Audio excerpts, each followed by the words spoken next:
అలాగే మీట్లో ఉన్న ప్రతి దైవజనులకు దైవజనురాలకు ప్రతి ఒక్కరికి మన ప్రభువును మన రక్షకుడైన యేసుక్రీస్తు వారి ప్రశస్తమైన నామములో మీకందరికీ శుభాభివందనాలు తెలియజేస్తూ ఉన్నా.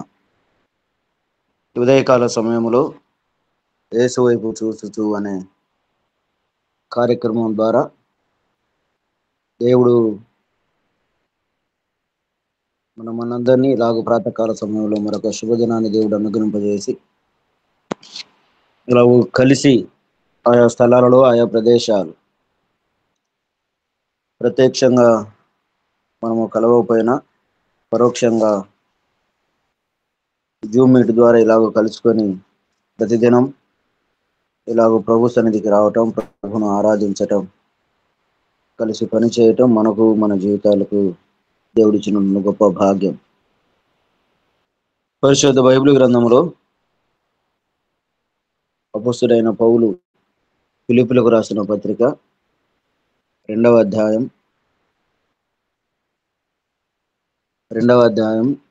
6 నుండి 7 వచనాల వరకు చదువుకున్నామండి.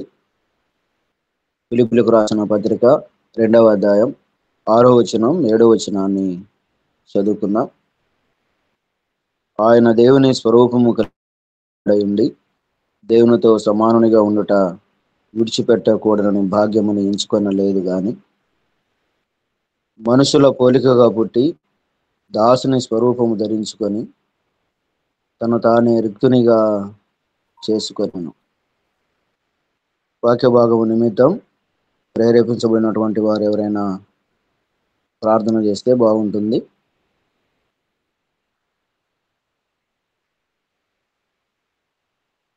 పరిశుద్ధుడా పరిశుద్ధుడా పరిశుద్ధుడా పరిశుద్ధుడా త్రియేక దేవ తండ్రి కుమార పరిశుద్ధాత్మ యేసయ్య మీ బంగారు పాదాలు కోట్లాది కృతజ్ఞతాస్తుతులు చెల్లించుకుంటున్నాం తండ్రి. మరి దైవజనం చెప్పే వాక్యం ద్వారా మీరు మాకు అర్థమయ్యేటట్లు విశదీకరించబోతుందేవా వందనాలు. మీ బోరగా ఆయన నోటిని వాడుకుంటున్న విధానాన్ని బట్టి వారి కుటుంబాన్ని భార్య బిడ్డలను దీవించండి, సంఘాన్ని దీవించండి, కూడి వచ్చిన బిడ్డలందరినీ పేరు పేరున దీవించండి. మా విమోచకుడు మా రక్షకుడైన యేసుక్రీస్తు నామమునందు ఈ చిన్న స్తుతి ప్రార్థన సమర్పించుకుంటున్నాము మా తండ్రి. ఆమేన్ ఆమేన్ ఆమేన్ ఆమేన్.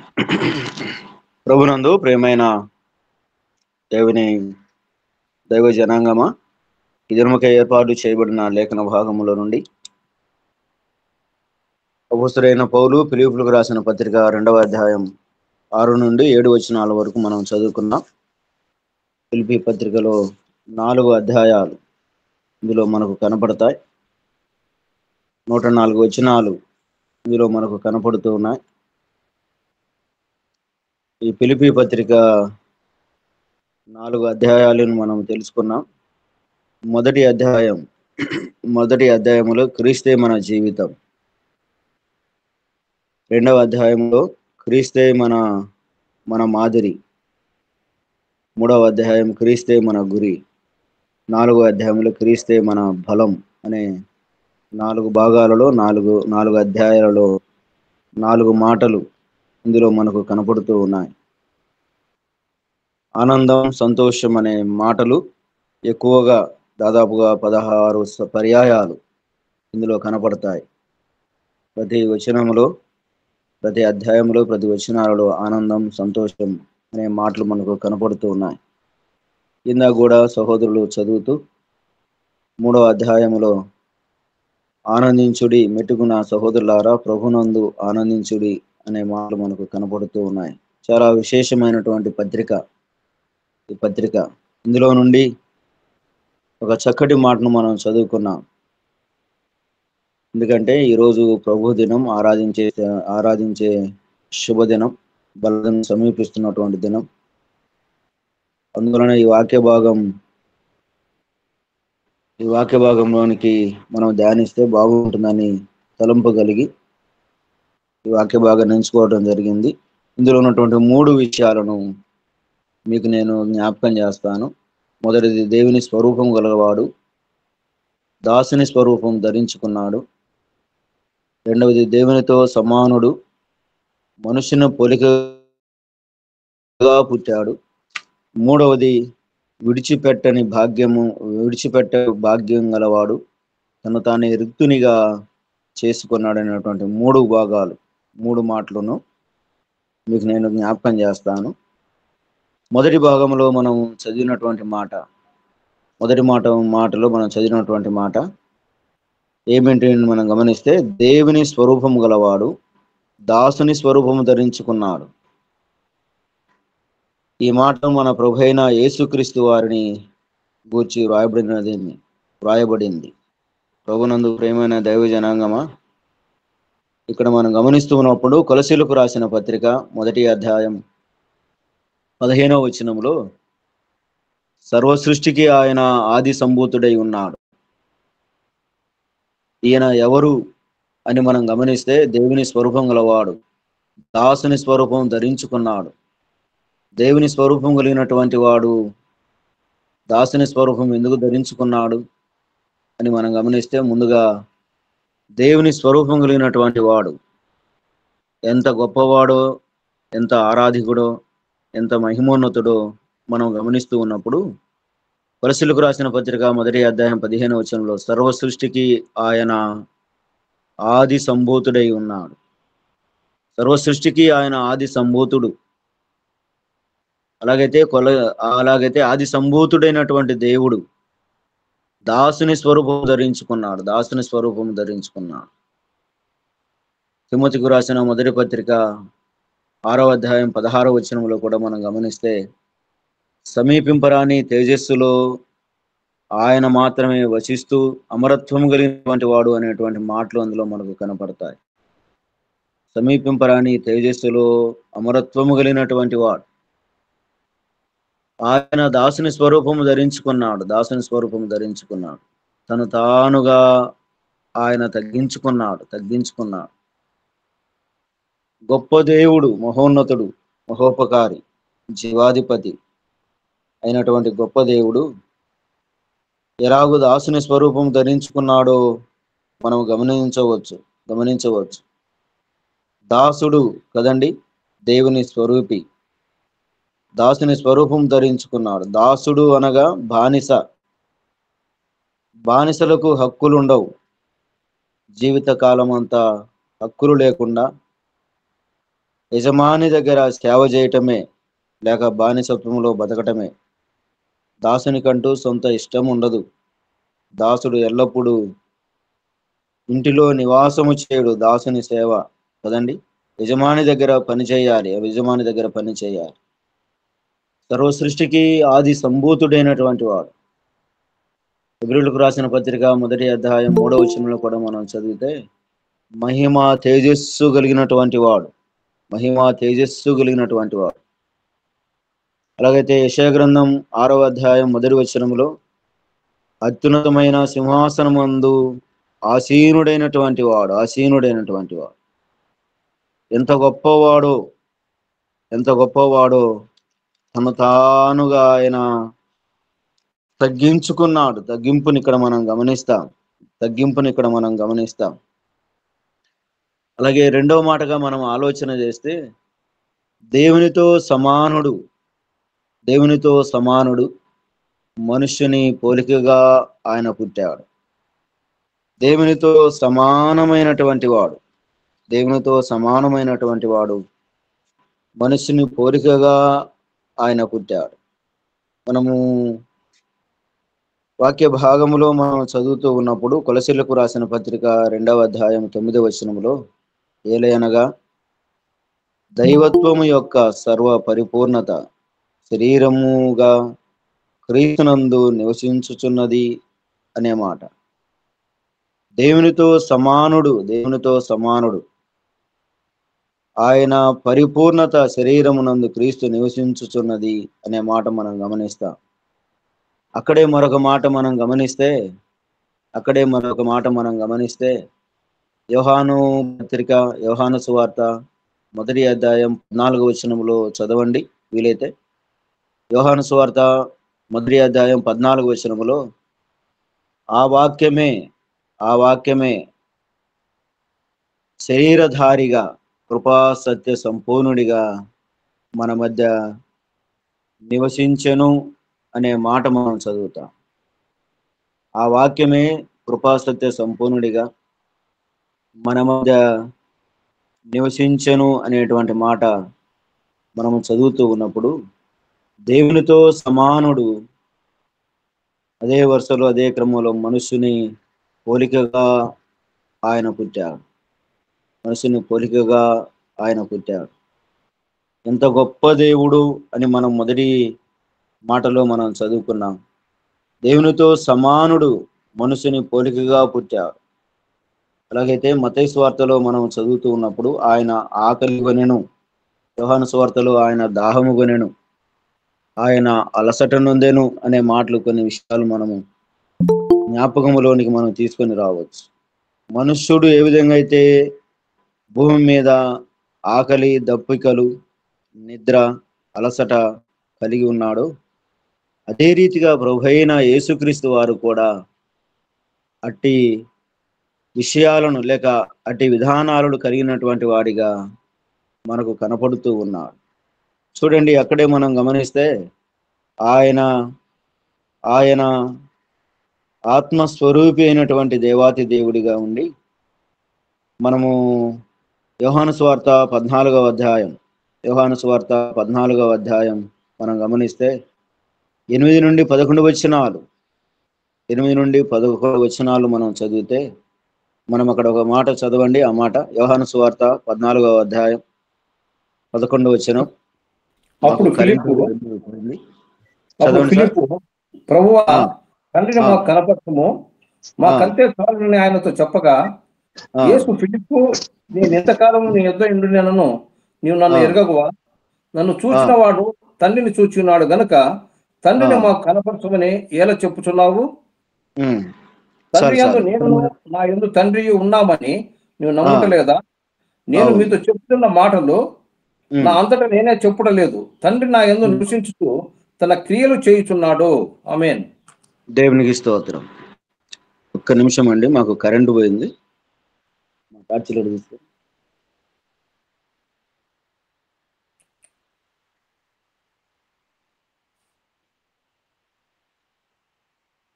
యోహాను సువార్త 14వ అధ్యాయం 8 నుండి 11 వచనాలు మనం చదువుకున్నాం కదా. ఇందులో ఉన్నటువంటి మాట అంటే, నేను తండ్రి ఏకమై ఉన్నాము. అలాగైతే తండ్రి కుమారుడైన ప్రభు అయినటువంటి యేసుక్రీస్తు వారు ఏకమై ఉన్నప్పటికీ కూడా ఆయన మనుష్యుని పోలికగా పుట్టాడు. అతి గొప్ప సంగతులను మనం గమనిస్తూ ఉన్నప్పుడు, అంత గొప్ప దేవాతి దేవుడు మన నిమిత్తం మానవుల నిమిత్తం ఆయన మనుషుల పోలికగా పుట్టాడు. మూడో విషయంలోనికి వస్తే విడిచిపెట్టని భాగ్యమని గలవాడు, తను తానుగా రిక్తునిగా చేసుకున్నాడు. మనం గమనిస్తే తిమోతికి రాసిన మొదటి పత్రికలో మనం గమనిస్తూ ఉన్నప్పుడు ఒక చక్కటి మాటను దేవాతి దేవుడు జ్ఞాపకం చేస్తాడు. ఆయన 6వ అధ్యాయం 15వ వచనం చదవండి. తిమోతికి రాసిన మొదటి పత్రిక 6వ అధ్యాయం 15వ వచనం. శ్రీమంతుడును అద్వితీయుడనగు సర్వాధిపతి యుక్త కాలమయందు ప్రత్యక్షతను కనపరుచును. ఆ సర్వాధిపతి రాజులకు రాజును ప్రభువులకు ప్రభువునై ఉన్నాడు. ఆమేన్. దేవునికి స్తోత్రం. ఇక్కడ మనం గమనిస్తే ఆయన భాగ్యవంతుడు రిక్తుడయ్యాడు, శ్రీమంతుడు రిక్తుడయ్యాడు, ఐశ్వర్యవంతుడు రిక్తుడయ్యాడు. చూశారా కదండి, అంత గొప్ప దేవుడు, భాగ్యవంతుడు, శ్రీమంతుడు, ఐశ్వర్యవంతుడు అయినటువంటి ఆయన రిక్తుడయ్యాడు. రిక్తుడు అనగా సమస్తాన్ని కోల్పోయినటువంటి వాడు. ఋతు గ్రంథంలో కూడా మనం గమనిస్తే మొదటి అధ్యాయంలో ఏమంటుంది, నేను సమృద్ధి గలదాననే వెళ్ళితిని, నేను రిక్తురాలిగా తిరిగి రప్పించాడు, నేను రిక్తురాలిగా తిరిగి వచ్చాను అనే మాట మనం గమనిస్తాం కదండి. ఆయన సమృద్ధి కలిగినటువంటి వాడే, సమృద్ధి కలిగినటువంటి వాడు. ఆయన భాగ్యవంతుడు, ఆయన శ్రీమంతుడు, ఆయన ఐశ్వర్యవంతుడే గాని రిక్తుడిగా చేసుకున్నాడు. రిక్తుడిగా తను తానే రిక్తునిగా ఆయన చేసుకున్నాడు. పై వచనాలు మనం గమనిస్తూ ఉన్నప్పుడు అలాగే కీర్తన గ్రంథం 24వ కీర్తన మొదటి వచనాన్ని కూడా మనం చదివితే ఒక చక్కటి మాట అందులో మనకు కనపడుతూ ఉంది. భూమియు దాని సంపూర్ణతయు, లోకమును దాని నివాసులను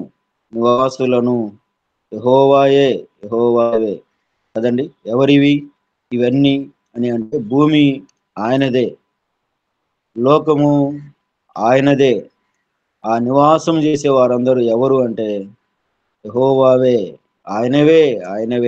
అంత గొప్ప దేవుడై ఉండి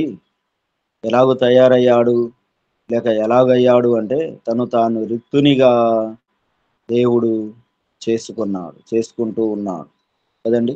అలాగే కీర్తన గ్రంథం 50వ కీర్తన 9 నుండి 12 వచనాలు మనం చదివితే మరొక గొప్ప మాటలు అందులో మనకు కలుగుతాయి. కోడెలు, పొట్టేళ్ళు, అడవి మృగములు, 1000 కొండల మీద పశుప్రాయులన్నీ ఆయనవే. కొండలోని పక్షులు, పొలములోని పర్వతములు, లోకము దాని పరిపూర్ణతయు ఆయనవే. ఇవన్నీ కలిగినటువంటి వాడు, ఇవన్నిటినీ మూలమైనటువంటి వాడు, వీటన్నిటినీ పరిపాలకుడైనటువంటి వాడు అయినటువంటి గొప్ప దేవుడు తను తాను రిక్తుడిగా అయిపోయాడు. చూడండి, బంగారం ఆయనదే అంటాడు. హగ్గై గ్రంథములో 2వ అధ్యాయములో 8వ వచనములో మనం చదివితే వెండి నాది, బంగారము నాది. వెండి ఆయనదే, బంగారము ఆయనదే కదండి. బైబిల్ గ్రంథములో ప్రభువును గురించి మనము గొప్ప విషయాలను, గొప్ప సంగతులను మనము గమనించవచ్చు. వెండి నాదే, బంగారము నాదే అంట కదండి. కొంచెం బంగారం ఉంటే మనకు సంతోషం, కొంచెం బంగారం ఉంటే బాగా ఆనందిస్తాం. కానీ దేవుడు సమస్తము ఆయనదే కాబట్టి బంగారం ఆయనదే, వెండి ఆయనదే, ఇక దాంట్లో ఏమీ లేదు కదండి. అలాగైతే అలాంటి గొప్ప దేవుడు ఏమయ్యాడు అంటే రిక్తుడయ్యాడు. రిక్తుడు అనగా మనం గమనించాం కదా, సమస్తమును కోల్పోయినటువంటి వాడు. అలాగ మనం గమనిస్తూ ఉన్నప్పుడు ప్రకటన గ్రంథం 18వ అధ్యాయం 16 వచనం చదవండి. ప్రకటన గ్రంథం 18వ అధ్యాయం 16వ వచనం. అయ్యో సొన్నపు నారబట్టలను, ధూమ్ర రక్త వర్ణపు వస్త్రములను ధరించుకొని బంగారముతోనూ రత్నములతోనూ ముత్యములతోనూ అలంకరింపబడిన మహాపట్టణమా, ఇంత ఐశ్వర్యము. ఇక్కడ మనం గమనిస్తూ ఉన్నప్పుడు 18:16లో అది బంగారముతోనూ ముత్యములతోనూ అలంకరింపబడిన పట్టణం, పరలోక పట్టణం.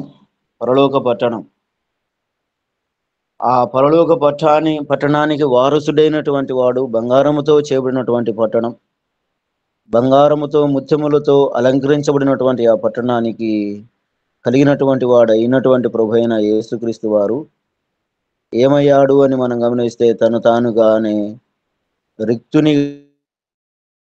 రిక్తునిగా ఆయన చేయబడ్డాడు. కారణం ఎవరు అంటే లోకములో ఉన్న, ప్రపంచములో ఉన్న మానవాళి నిమిత్తం. అలాగైతే అంత గొప్ప దేవుడు అని మనం గమనిస్తూ ఉన్నప్పుడు ఆయన రిక్తుడిగా చేయబడ్డాడు కదండి. 3 విషయాలను మనం గమనిస్తూ ఉన్నాం. ఇందులో ఉన్నటువంటి 3 విషయాలు, ఈ 3 విషయాల్లో ఉన్నటువంటి సంగతిలోనికి మరలా వస్తే ఫిలిప్పీయులకు రాసిన పత్రిక 2వ అధ్యాయం 6వ వచనములో దేవుని స్వరూపము కలిగినటువంటి వాడు ఏమయ్యాడు అని మనం గమనిస్తే 2:7లో మనం గమనించవచ్చు. దాసుని స్వరూపము ధరించుకున్నాడు. దాసుని స్వరూపం ధరించుకున్నాడు. అదే 2వ అధ్యాయం 6వ వచనములో దేవునితో సమానమైనటువంటి వాడు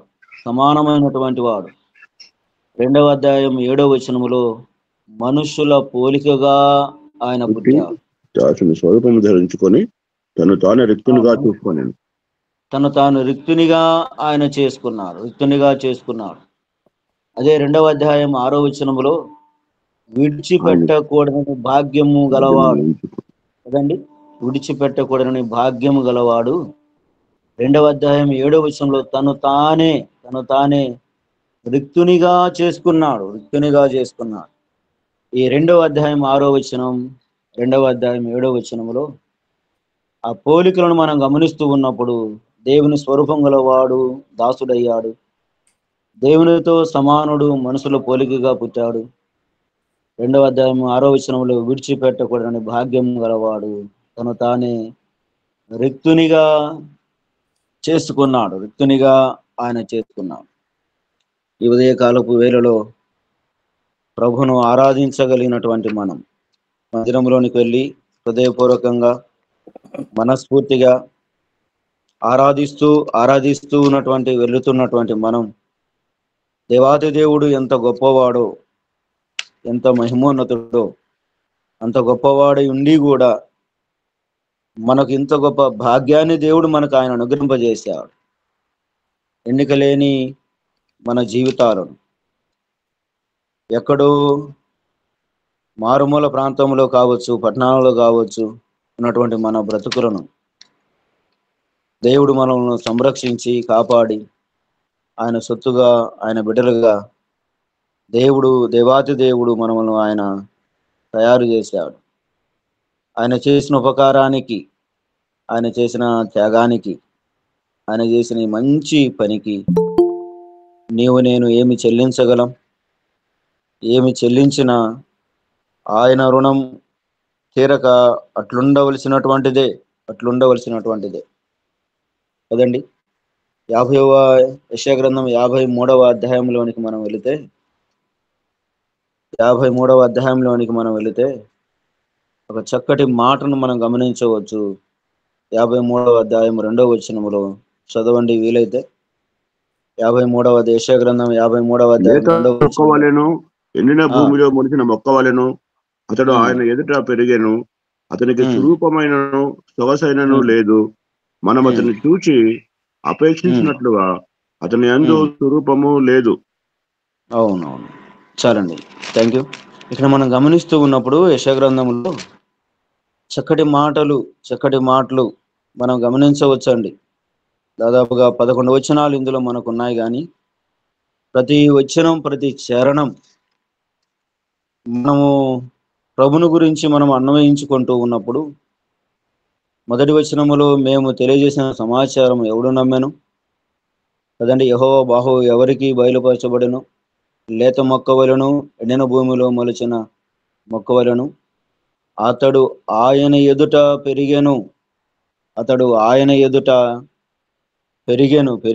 పెరిగాడు దేవుడు ఆయన ఎదుట.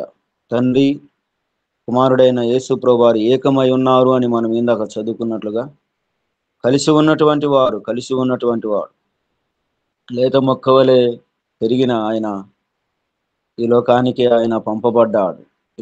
ఈ లోకానికి రావటానికి ఆయన ఇష్టపడినటువంటి దేవుడు కదండి. మనం గమనిస్తే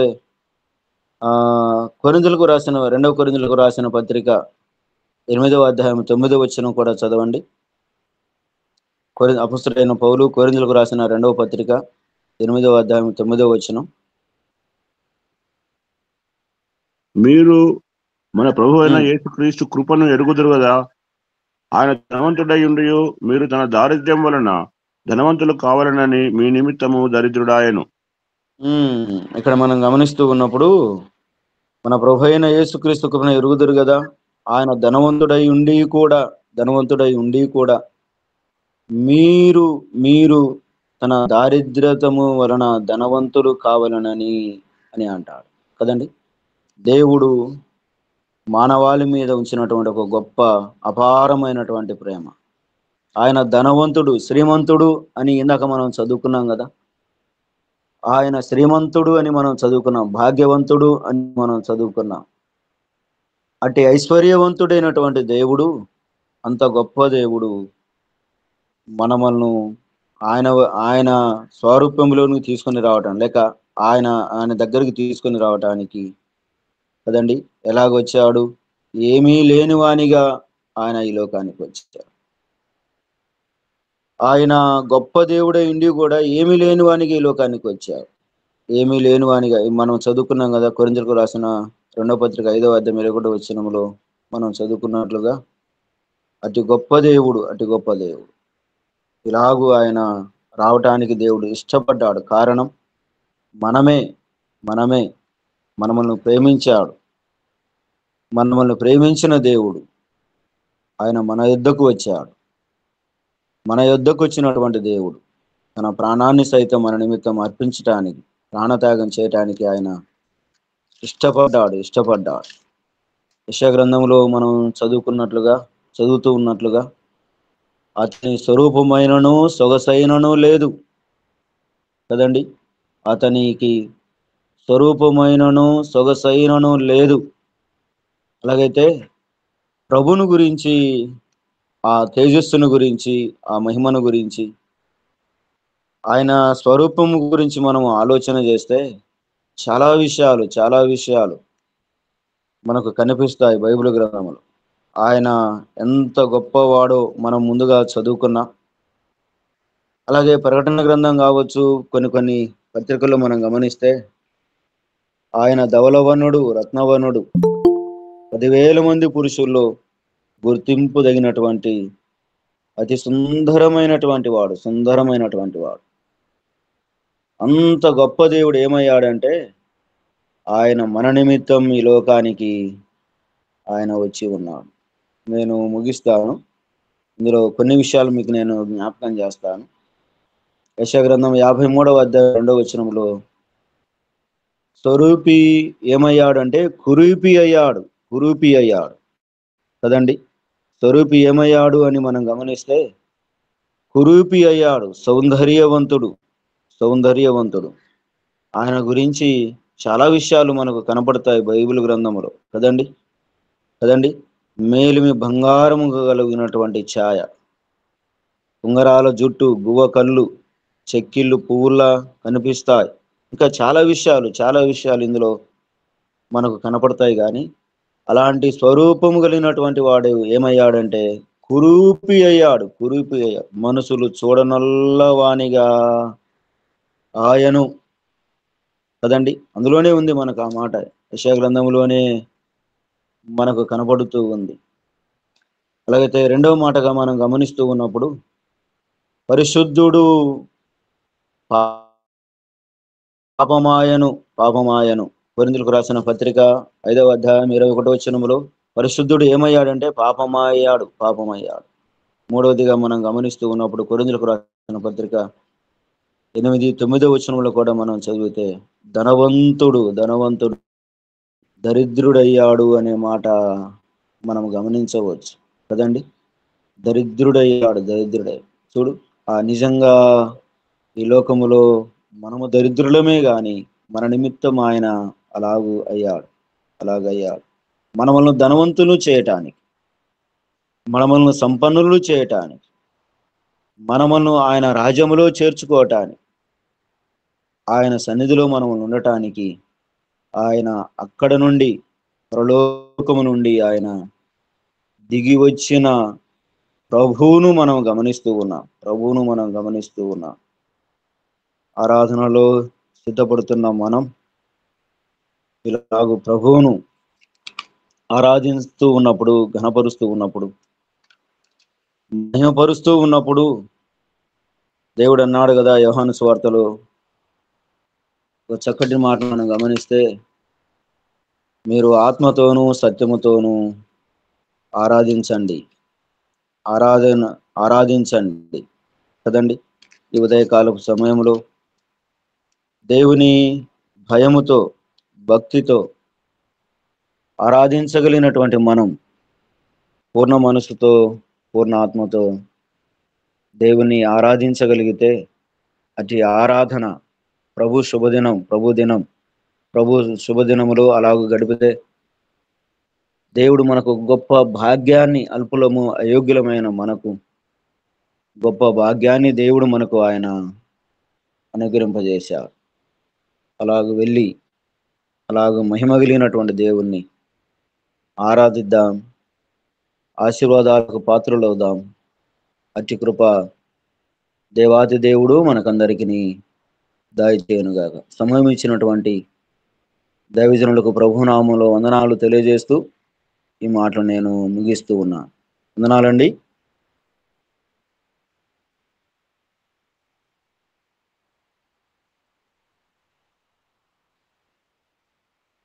అయ్యగారులు వందనాలు.